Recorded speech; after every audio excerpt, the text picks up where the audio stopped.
তোমায় দেখেছি শারদ প্রাতে, তোমায় দেখেছি মাধবী রাতে, তোমায় দেখেছি হৃদিমা ঝারে।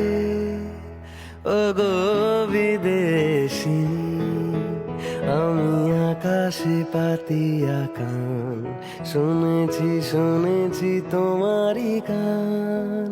আমি তোমার সপেছি প্রাণ গো বিদেশিনী। ভুবন ভ্রমিয়া শেষে আমি এসেছি নূতন দেশে, আমি অতিথি তোমারই দ্বারে। ও গো বিদেশিনী, আমি চিনি গো চিনি